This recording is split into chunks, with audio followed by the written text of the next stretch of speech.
evolution, a deliberate yet subliminal process for all but humankind.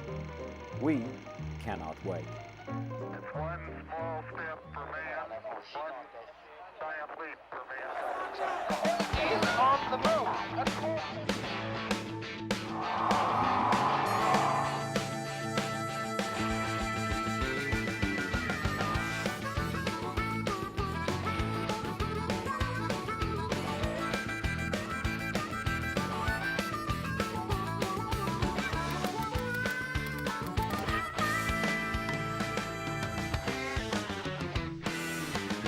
Coming up, a British invention for inflatable loudspeakers is making waves in the audio and marketing world. The blow-up speakers are light, easy to carry, and have quality sound output. These people of the developing world made contact with the rest of the world through this man, the inventor of the clockwork radio. International web designers have been gathering in London to discuss the future of the net, in both business and design terms. They're meeting at a special exhibition at London's Design Museum. A revolutionary new machine which monitors illicit drugs from fingernail clippings has been developed by scientists. And we take a look at advanced microsensors, enhancing the health of spacefaring vehicles and those who may one day fly them. Those stories and more coming right up.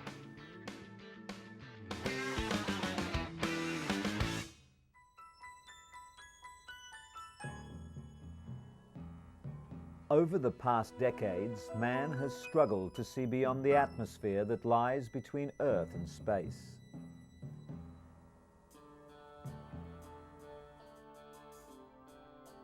Even from mountaintop observatories, the atmosphere has blurred our view of the universe. And because the atmosphere absorbs certain forms of energy, our knowledge of celestial phenomena has been limited. The most obvious solution has been to go beyond the atmosphere. In fact, between the 60s and the late 70s, NASA launched a series of special-purpose observatories, revealing previously unknown sources of ultraviolet radiation, such as newly born stars and stars going into supernova. These satellites made tremendous breakthroughs and encouraged scientists to go on to larger observatories seeking answers about more distant galaxies, mysterious pulsars and quasars, and the very nature of the universe itself. Astronomers envision the next step, a multi-purpose observatory in space. One that could image further and more clearly than its predecessors. One that could uncover phenomena in ultraviolet, visible and infrared ranges of the electromagnetic spectrum. An observatory that could expand our perception to the outer reaches of the universe. That next step was HST, NASA's Hubble Space Telescope, complete with its precision optics and diverse array of scientific instruments. NASA is responsible for developing, operating and maintaining this grand-sized space observatory. With its unparalleled goals, the Hubble Space Telescope posed a much greater challenge to operate than ground-based observatories or the limited-function space telescopes that had come before it. To investigate the complexities of the Hubble project, NASA established the Space Telescope Science Institute. Every year since the Hubble's been launched, the Institute has received over 1,000 proposals from scientists and institutions around the world interested in studying the vast expanses of our galaxy. But with only limited observation time, a committee of scientists regularly whittle this figure down to some 200, and scientific partnerships were established to detail the observations. And with the quality of the instruments on board, the results have been quite spectacular. One of the most important factors allowing the Hubble to accurately pinpoint its celestial subject matter is giving it information about guide stars. To establish these guide stars for operations, the Institute converted 1,500 photographic plates of the sky into a catalogue of some 15 million stars. Using the catalogue, the Institute's computer would select guide stars for each target, The Hubble then stabilized on a target by finding and locking onto two of these guide stars with its precision guidance sensors. These sensors can also detect any minor drift and adjust the satellite's position accordingly. From the Institute, the Hubble's observation schedule is then transmitted to the Space Telescope Operations Control Center, the satellite's Earth-based nerve center. From there, the Hubble's many intricate operations can be monitored and adjusted.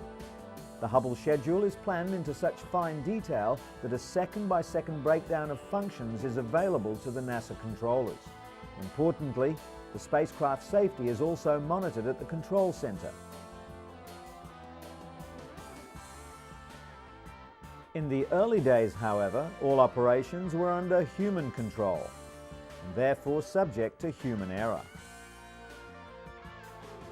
Since then, an artificial intelligence unit has been assigned the daunting task of monitoring the Hubble's physical integrity and its many intricate operations.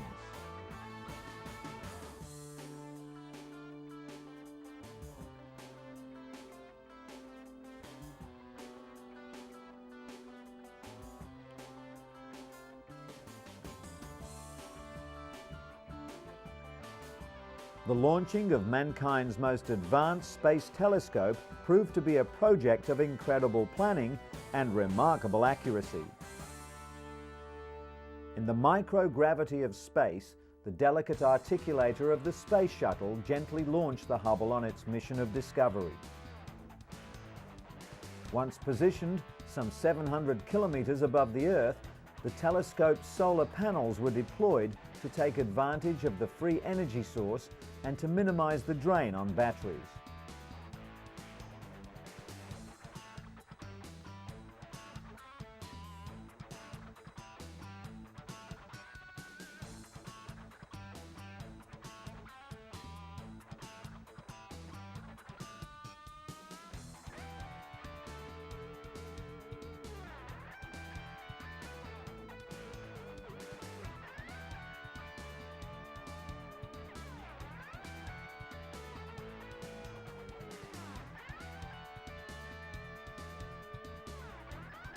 All the while, controllers frantically monitored every function.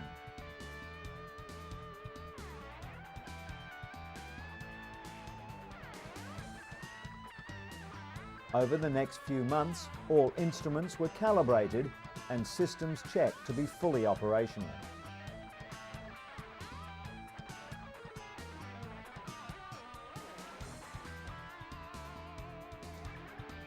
To control the satellite once in space, relayed messages from control travel an intricate path and an equally complicated route to give feedback to its earthbound controllers.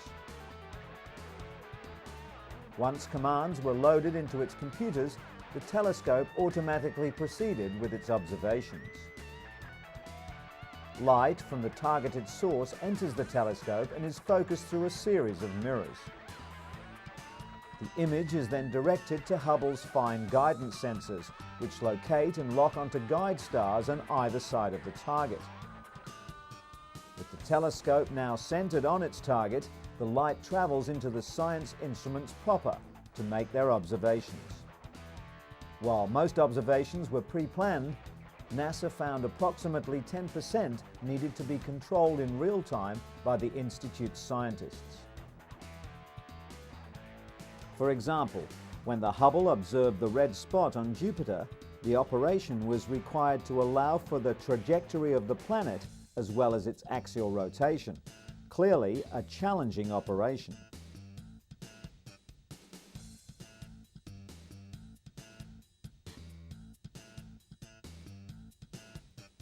Naturally, all the data collected by Hubble was and still remains of great importance to the scientific community.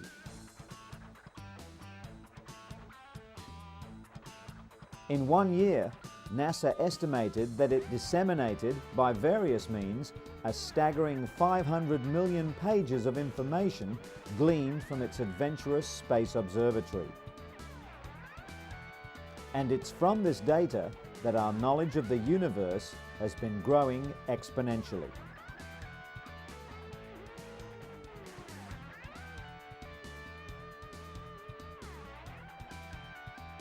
Being of such critical importance, Hubble's designers didn't want malfunction to set back the progress of the mission. Unlike earlier ventures that required costly and sometimes dangerous repair work. Subsequently, Hubble's design is a modular one that allows astronauts to simply remove and replace faulty components.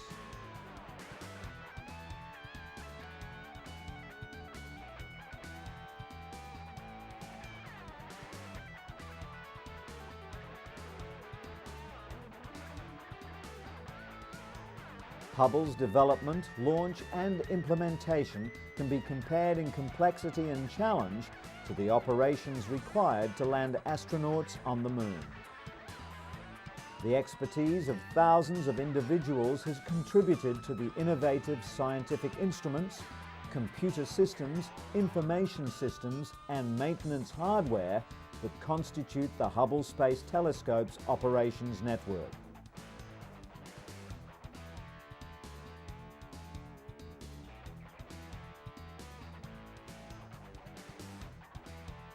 Of course, nothing less would be expected if we are to explore the frontiers of our physical universe with any confidence or a surety of success.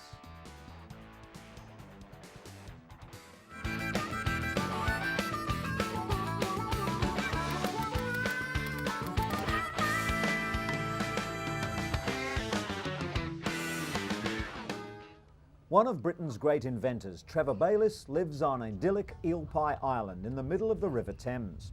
He's famous for his invention of the wind-up radio. He's also calling for an Academy of Inventions to be established to help people with new, innovative ideas. It was at his home here that he first came up with the idea for the clockwork radio, a device that works without the use of electricity or batteries.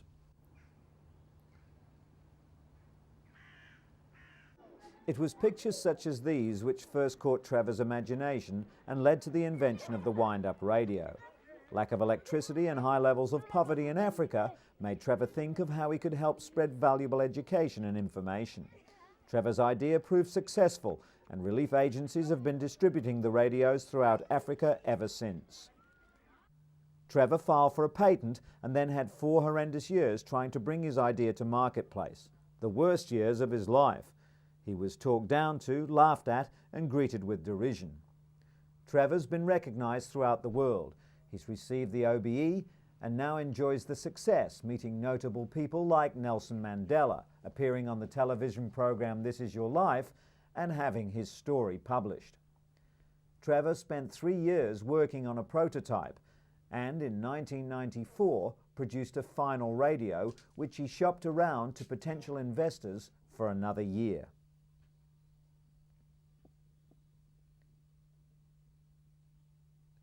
This is the first clockwork radio. It originally had an ordinary key, but it would take a minute to wind up. He put a starter handle type key on, and then within 30 seconds was able to get the first radio to run for 14 minutes. They're being distributed in Afghanistan in the hope that the people will listen to a variety of radio stations. The wind-up radio has also found its way to Albania and Kosovo. Trevor's idea has proved invaluable. The wind-up radio is having far-reaching effects. This is the first prototype of a solar-powered clockwork radio. There's a solar frame and a torch and an early mobile phone that Trevor played around with. This idea has been further developed. Again, a solar panel feature on a smaller, compact model with a handle on the front, but this time the power is dumped into an accumulator which is built into the machine. In order to protect the rights of up-and-coming inventors, Trevor's calling for the establishment of an Academy of Inventions. The idea is to set out professional channels for people with new ideas to register their work and develop their product. His latest invention centres on a shoe which charges a mobile phone battery when you walk. The shoe and battery have already been put to the test during a 100-mile walk across the Namib Desert in order to raise funds for a charity. Trevor, once a professional swimmer and a stuntman, continues to potter away at his home on the river, working on all kinds of ideas that come to mind. Another favourite area of interest is his constant invention of household goods that will help disabled people perform everyday duties.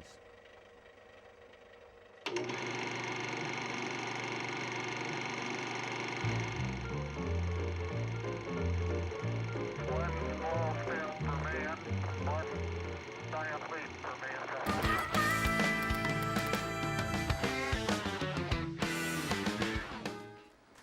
Traditional loudspeakers come in large, heavy boxes that create an air enclosure to cushion unwanted vibrations and provide a fuller sound. The new inflatable speakers developed by Ellula Sounds has fine-tuned this technology, eliminating the need for the usual heavy enclosures. The way that this product differs is that it creates multi-directional stereo sound, so you get a good clear sound and good volume. But also, the speaker can deflate so it becomes compact and lightweight, enabling you to travel and use it with your laptop, your MP3 player, or maybe on the beach. Apart from their most obvious use, Ellula Sound is marketing the inexpensive speakers as a promotional tool for businesses. Companies can have a product which suits their particular brand to help promotion. The inflatable loudspeakers went on sale in the UK in December 2001. Ellula Sounds is now opening offices in New York and Japan and hopes to make the product available globally in 2002. Web designers are nothing short of heroes to millions of web design fans all over the world. For the fans, this exhibition is where the most technically and aesthetically innovative designs are. Over the last 5 years, the web has become a global medium. It's also available to be added to by millions of people, and so design is as important in this as in any other medium. The location for the exhibition is the Design Museum in central London, famous for its dynamic exhibitions of contemporary design. One of the most important roles of the Design Museum is to showcase a whole generation of young web design stars who are driving innovation in the field. The future of the web, especially over the next 5 years, is expected to be revolutionary. It may not be anything like the present data. Many believe the virtual reality concept and WAP technology are mere blips in the journey to the future. One thing is certain, everything is going to change.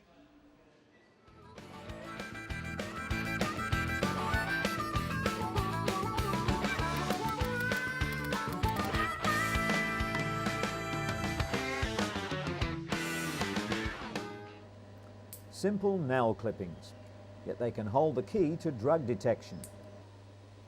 Dr. Nicholas Lemos cleans the nails in various solutions. The advantage of the new method is that the clippings provided are easy to obtain compared with blood and urine samples. It's also a very sensitive process. The machine grinds the samples into a very fine powder, and using a neutral chemical treatment, it's possible to detect whether the samples come from a prescribed morphine user or an illicit heroin addict. The samples are milled in the machine at very low temperatures using liquid nitrogen. The resulting powder is then ready for the final analysis. The method is accurate, easy to facilitate, and has widespread applications for future use. Although still in the very early stages, it's expected that this will become one of the primary methods of drug testing at the workplace for chronic drug use, for athletes, and also for drug addicts. The powdered clippings are finally mixed with a solution, and the results can be read off a computer screen.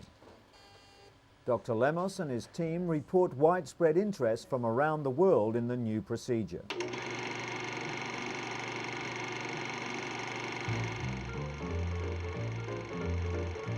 One small step for man, one giant leap for mankind.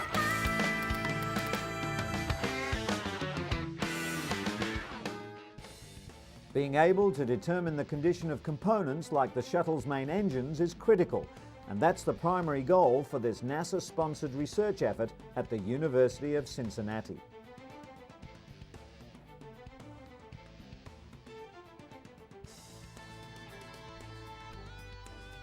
A team of faculty members and graduate students is developing a series of microsensors to indicate the health of spacefaring vehicles. Almost everything visible here is just packaging used in testing. The sensor itself is just a tiny speck in the center. Viewing one of these sensors under a microscope reveals their sophistication. Advanced micro machine techniques make it possible to include valves, heaters, or even motors in a device with a diameter less than that of a human hair. The goal is to embed these tiny flow sensors into the walls of critical shuttle engines and system components to ensure they're functioning properly. The sensors are so small that even if one came loose, it would have a negligible impact on engine performance. Researchers are also working on vibration and crack detection sensors for other parts of the shuttle, which could point out existing defects or indicate fatigue in high-stress areas where problems might occur. There are myriad potential spin-off applications for microsensors like these. Researchers at the University of Cincinnati Medical Center are already exploring their use in the care of premature infants. A significant number of preemies suffer respiratory disorder, and many must be connected to a ventilator around the clock. But setting the ventilator remains a relatively imprecise science, and improper oxygen levels can contribute to more severe problems, including damage to the brain. The medical researchers are studying the possibility of putting a microsensor inside the plastic tube inserted in a baby's trachea. Advanced microsensors enhancing the health of spacefaring vehicles and those who may one day fly them.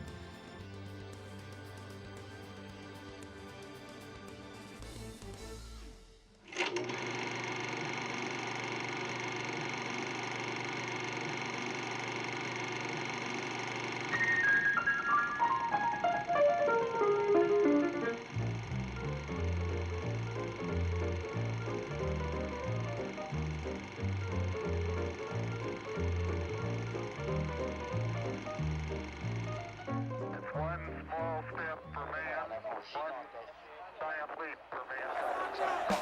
Is on the move.